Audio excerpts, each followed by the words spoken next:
Deputy Prime Minister Heng Keat says the Regional Comprehensive Economic Partnership of RCEP needs to be negotiated and in such a way that it's not exclusive. He says it can act as a catalyst for a multilateral system and should not be seen as a fortress Asia.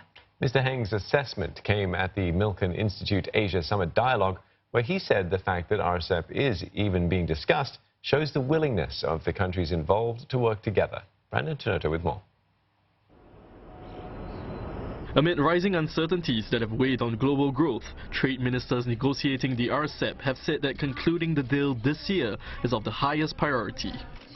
Now, the RCEP trade deal involves the 10 ASEAN countries and its 6 trading partners: China, Japan, South Korea, India, Australia and New Zealand. Now, if agreed to, the RCEP will form the largest trading bloc in the world, accounting for 1/3 of global GDP. Negotiations on the pact have been on since 2013, and officials have acknowledged the obstacles in the way. 16 countries at different phases of economic development pushing for different levels of standards in the agreement. However, Deputy Prime Minister Heng Keat said the fact that RCEP is even being discussed already shows the willingness of the countries to work together. He said countries can also discuss how to accommodate one another in their growth. The fact of the matter is that we must not expect that those of us who are at the top of the value chain will always stay at the top, and those of us at the bottom of the value chain will always stay at the bottom. I mean, it's not equitable. And what is likely to happen is that I think those of us at the top, we will need to run a little faster. Those of us at the bottom will need to catch up.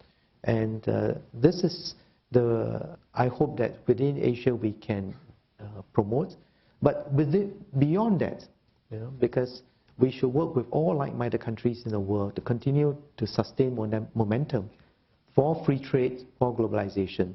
I'm a believer that the global division of labor is the one major developments after World War II that allows so many countries to move up. Mr. Heng gave the example of former Chinese leader Deng Xiaoping's role in China's 40 years of reform and opening up, which created momentum for the country's growth.